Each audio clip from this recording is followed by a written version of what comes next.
Bismillahirrahmanirrahim.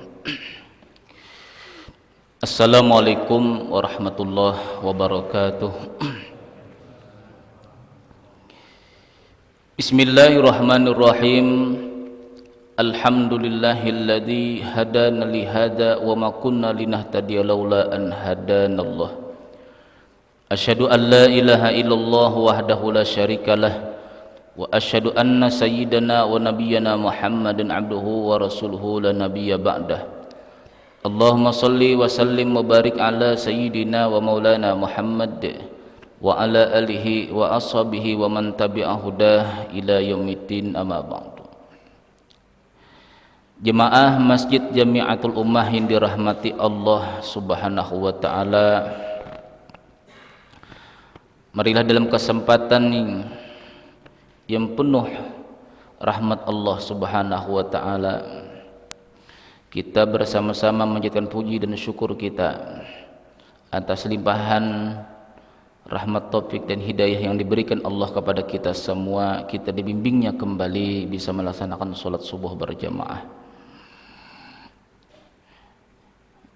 dan tak lupa pula kita selalu berniat nawaitu an a'takifa fi hadzal masjid sunatan lillahi ta'ala.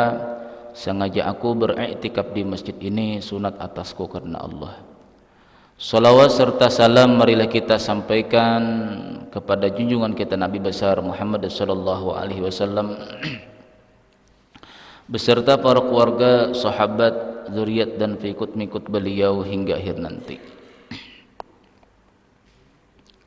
Qala al-musannifu rahimahullahu ta'ala wa nafa'na bihi wa bi ulumihi ulakum fid dharain, amin.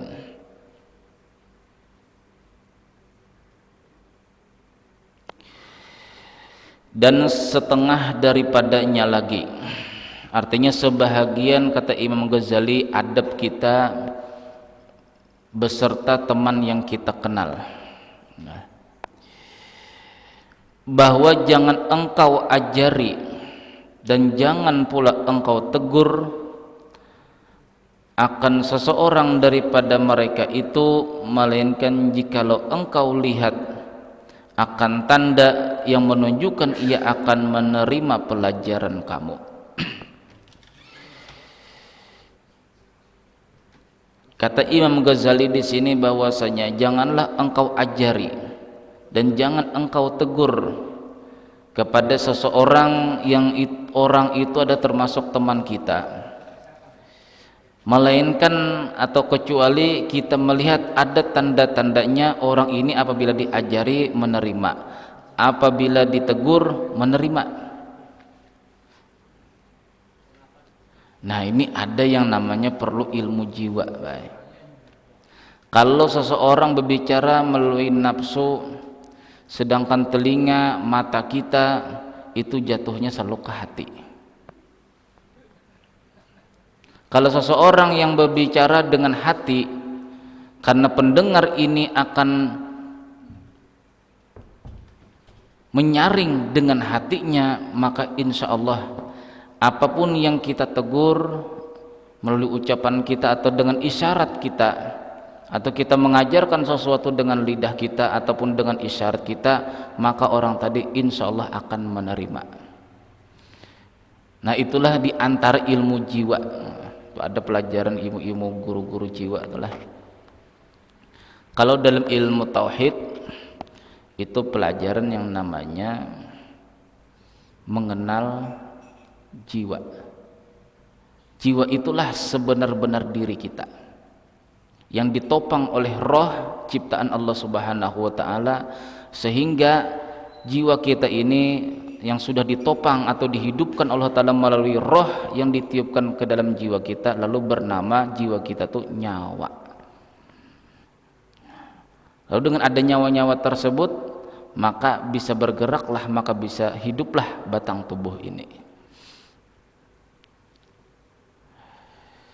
Jadi ada tandanya, kata Imam Ghazali, apabila ada kita lihat orang ini, tandanya apabila kita ajari atau kita tegur, dia mau menerima, maka ajari atau tegur. Tapi apabila tidak menerima, tidak usah. Maka jikalau tiada yang demikian itu menerima, tiada ia mendengar akan perkataanmu, dan jadi ia akan membantah atasmu. Sama kita telah acar debat mendebat tuh, jangan sampai kita itu memutus daripada pembicaraan orang, karena itu akan membuat kita kalah, Pak. Ada dalam ilmu kalam, ilmu jidal, ada pelajaran masalah ilmu jidal itu dalam ilmu kalam, ilmu mantek. Nah, kalau belajar di pesantren untuk ilmu mantek itu 6 bulan belajar 2 juz. Itu pelajaran di dalam ilmu mantek adalah kalau kita itu berdebat dengan seseorang, kalau kita ingin menang, jalan pertama sama sekali kita dengarkan dulu hujah-hujahnya, jangan dibantah di tengah jalan. Kan dengan kita membantah di tengah jalan, malah nanti dia akan membantah juga. Jadi emosi ketemu emosi, ini hati tidak tenang. Apabila hati tidak tenang, tidak akan mau menerima daripada musuhnya. Kita dengarkan aja dulu, dengarkan sampai dia selesai. Nah, bila sudah selesai,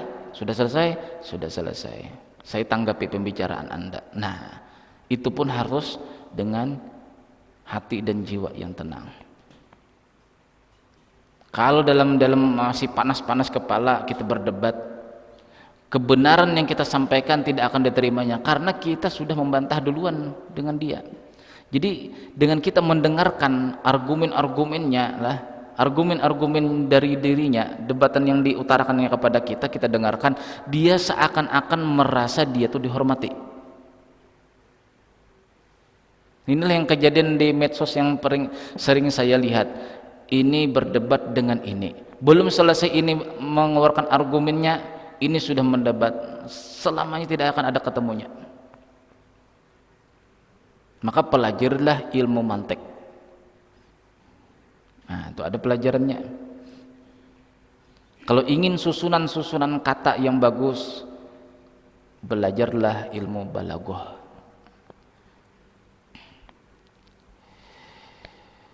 Nah, jikalau kata beliau tadi inilah jikalau musuh tadi sudah tidak ada tanda-tandanya, teman kita tadi itu kita lihat, ini pasti sudah tidak akan menerima nasihat kita, tidak akan menerima daripada teguran kita, maka tidak usah ditegur, karena dia akan menolak.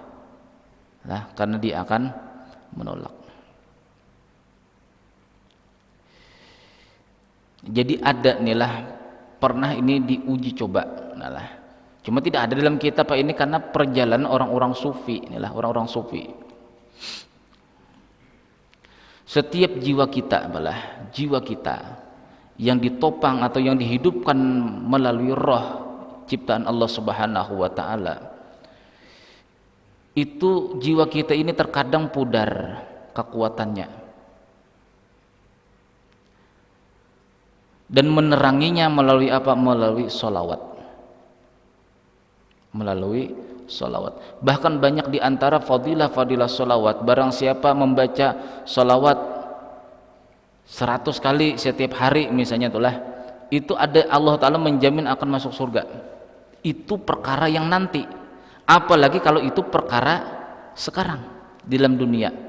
Nah, jadi dengan hikmah yang demikian, ulama-ulama sufi kita apabila dia ingin menundukkan seseorang, ingin menasihati orang tuh hatinya keras, sulit untuk ditegur, sulit untuk disapa, sulit untuk dinasihati. Apabila dia ngomong, dengarkan dulu.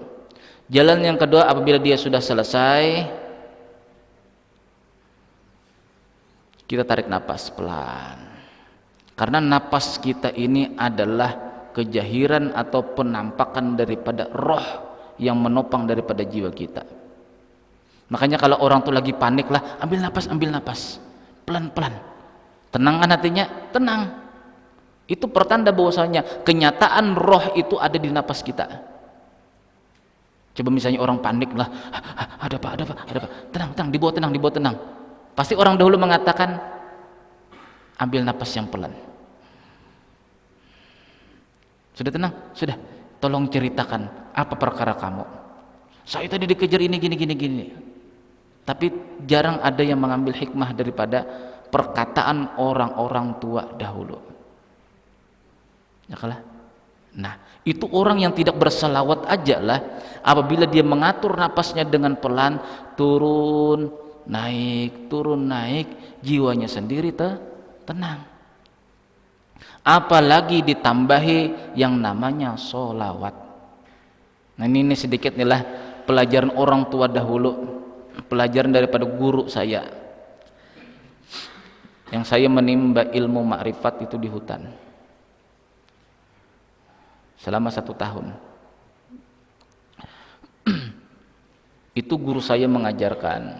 Nah, bila orang itu kita lihat lah sombongnya itu kuat, kita tarik napas dahulu, kita tenangkan diri kita, karena apabila kita tidak tenang, otomatis sesuatu yang keluar di mulut kita itu dalam keadaan getar begini, ibaratnya tuh seperti apa, seperti ombak yang deras, yang walaupun air itu membuat manfaat, apabila air itu gelombangnya deras, orang akan lari. Nah, sama halnya kita, napas kita turun naik pelan dulu. Bila sudah terasa tenang jiwa kita, tahan di dada sini, baca sholawat 1 kali, baru hembuskan napas, rasakan. Nah, makanya ilmu rasa, ilmu ma'rifat itu ilmu rasa, bukan ilmu dalil lagi. Dalil itu sebagai apa, pemaham daripada rasa. Lalu kita hembuskan. Ini maaf agak sedikit lah ke ma'rifat sedikit, cuma dan memang perlu kita belajar ilmu tasawuf seperti itu, memang perlu. Nah, di waktu kita hembuskan, rasakan Pak, rasakan napas kita ini masuk ke dalam hidungnya. Dan itu perlu dicoba. Nah, ilmu yang seperti ini perlu dicoba. Bila sudah kita rasakan napas kita ini masuk ke dalam hidungnya, jiwa kita sudah tenang, nasihati orang tadi insya Allah akan menerima. Tapi kalau memang tidak menerima juga, mungkin yang kita baca tadi tidak ikhlas karena Allah, inilah ya enggak usah ditegur, kata Imam Ghazali, enggak usah. Berarti memang sudah saatnya orang itu tidak menerima nasihat. Cuma yang kita perlu kagumi inilah, yang perlu kita kagumi, ini cerita Imam Ibnu Taimiyah lah, orang yang paling mendebat masalah sufi. Imam Ibnu Taimiyah itu nama beliau Abul Abbas Taqiyuddin Ahmad bin Abdus Salim bin Abdus Salam Abdul Halim bin Abdus Salam bin Taimiyah. Ibnu Taimiyah ini lahir 661, wafat 728. Umur beliau adalah 67 tahun. Ini kita ceritakanlah, bukan menceritakan keaiban beliau, tidak. Ini kita ambil perjalanan beliau sehingga beliau bisa bertobat. Orang yang sangat mendebat masalah orang sufi di kalangan ulama khalaf dahulu, yang terkena adalah Ibnu Taimiyah, guru besar daripada ulama-ulama salafi. Atau yang paling banyak sekarang salafi karena terbagi dua, ada yang keras, ada yang tidak keras. Salafi yang paling keras dibilang Wahabi, inilah, itu kata-kata aja inilah. Nah, ini pertemuan lah, mendapatnya hidayah Ibnu Taimiyah, sempat bertobat. Ibnu Taimiyah berumur 67 tahun. Ini suatu ketika inilah, karena ini beliau pun termasuk penghafal Quran, penghafal hadis, penghafal Quran dan ahli dalam bidang fikih di daerah yang namanya apa tuh? Harrani. Al-Harrani itu di daerah Turki. Daerah Turki. Nah, beliau yang mengatakan sesat, Ibnu Arabi mengatakan Al-Halaj itu sesat. Yang sufi-sufi di kalangan ulama khalaf pada waktu itu dikatakan beliau sesat. Dan banyak membid'ahkan orang. Tetapinya di akhir hayat beliau bertobat. Bahkan sampai Ibnul Qayyim Al-Jauzi, murid terbaik daripada Ibnu Taimiyah, itu sempat mendengar di saat sakaratul mautnya Ibnu Taimiyah membaca Al-Quran surah Al-Qamar. Innal muttaqina fi jannati wa nahar. Mati husnul khotimah lah, mati husnul khotimah. Di mana dapat hidayah Ibnu Taimiyah yang begitu keras hatinya itulah bisa bertobat kepada Allah, mengakui ketasawufan Imam Ibnu Athaillah As-Sakandari, pengarang daripada kitab Al-Hikam. Jadi ceritanya panjang malah, ceritanya panjang. Kalau kita bicara masalah umur, bicara umur lah. Kalau Ibnu Athaillah As-Sakandari pengarang kitab Al-Hikam yang lebih banyak dipakai di Indonesia ketasawufannya, yang beliau itu berumur 59 tahun, sedangkan Ibnu Taimiyah itu berumur 67 tahun. Jadi ketemunya di mana? Ibnu Athaillah itu punya guru yang bernama Abul Abbas Al-Mursi. Abu Abbas Al-Mursi ini punya guru lagi yang bernama Imam Asy-Syadzali, pemimpin tarekat Syadzaliyah, pencetus tarekat Syadzaliyah. Nah, sehingga Imam Ibnu Athaillah As-Sakandari ini pun berpegang kepada tarekat Syadzaliyah yang sudah di ulama-ulama dahulu sudah bertasawuf. Tahun berapa itu? Tahun 600 Hijriah. Sudah punya yang namanya pelajar ilmu tasawuf, ilmu tarekat. Nah, sedangkan Ibnu Taimiyah ini lahirnya lambat, Pak. Kalau Ibnu Athaillah As-Sakandari itu lahir 645, sedangkan Ibnu Taimiyah itu lahir 661. Jadi berapa tahun bedanya? 21 tahun dahuluan lahir Imam Ibnu Athaillah As-Sakandari ketimbang Ibnu Taimiyah yang lebih mengenal ketasawufan. Nah, jadi suatu ketika di tahun 700 Hijriah, berarti kalau 700 Hijriah ini berapa nih pertemuan umur Imam Ibnu Athaillah As-Sakandari dengan Ibnu Taimiyah? Kalau 700 Masehi, 700 Hijriah, kalau Imam Ibnu Taimiyah rahimahullah 661 dikurang 700 Hijriah, berapa itu?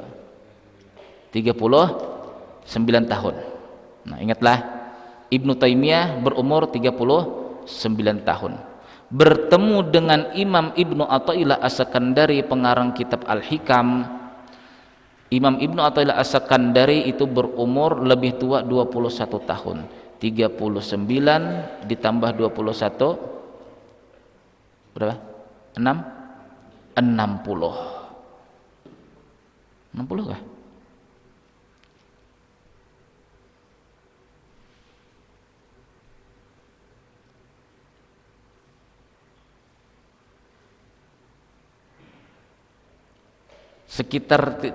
Sekitar 50 lebih lah. Nah, jadi ceritanya begini, Pak. Karena di daerah Turki itu sudah banyak yang sudah banyak mengikuti aliran daripada Ibnu Taimiyah. Ibnu Taimiyah ini berencana mau masuk ke Mesir.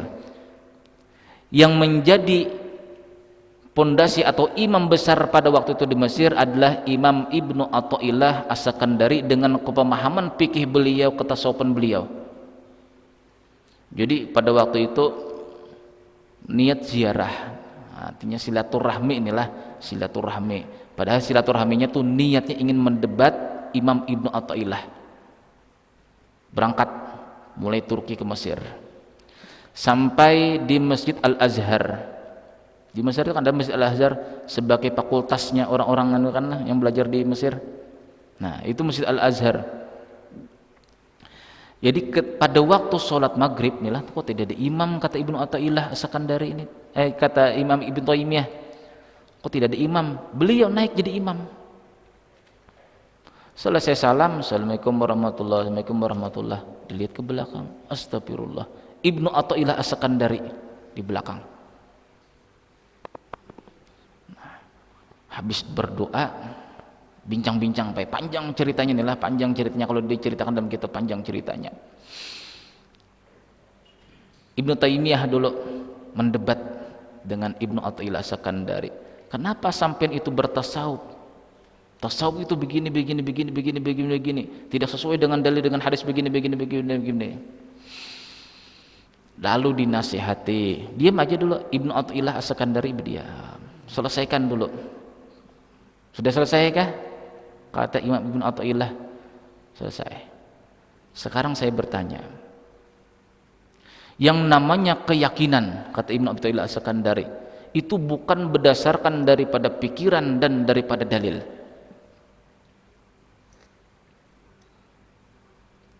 Yang namanya kenyang itu bukan berdasarkan daripada pikiran dan dalil. Kita menyembah Allah, ada dalilnya Allah di mana kita waktu sholat? Ada dalam pikiran kita Allah itu di mana? Tinggal keyakinan. Bingung. Siapa tadi? Ibnu Taimiyah. Lalu kata-kata terakhir daripada Imam Ibnu Athaillah As-Sakandari, hal qara'ta qaulal Ibnil Arabi, wahai Ibnu Taimiyah, kata wahai Ibnu Taimiyah, apakah kamu pernah membaca perkataan daripada Ibnul Arabi yang pernah kamu sesatkan ketasawufannya? Beliau pernah mengatakan di dalam karangan kitab beliau, man qoma imanahu bidalilin, barang siapa, kata Ibnul Arabi lah, wahai Ibnu Taimiyah, kata Imam Ibnu Taimiyah lah kepada Imam Ibnu Athaillah As-Sakandari kepada Imam Taimiyah, siapa, kata Ibnu Arabi, yang menguatkan imannya dengan dalil, maka imannya itu tidak bisa dipercaya. Itu perkataan Ibnu Arabi. Karena apabila manusia banyak mengeluarkan dalil, maka keyakinan atau imannya tadi itu akan goyang juga. Keimanan itu bukan, kata Ibnu Arabi, keimanan, keyakinan itu bukan dibina, dibangun daripada dalil. Dalil itu cuma sekedar untuk memaham lah, bukan itu yang kita pegang. Contoh, lahu ma fis samawati wa ma fil ard, milik Allah lah yang di langit dan yang di bumi. Itu dalil untuk sekedar memaham bahwasanya di langit dan di bumi itu milik Allah, dan di antara keduanya. Nah, sekarang bagaimana keyakinan kita di langit dan di bumi ini milik Allah, sedangkan di langit pernah ada maksiat, di bumi pun ada maksiat. Kok kenapa Allah tidak turun tangan?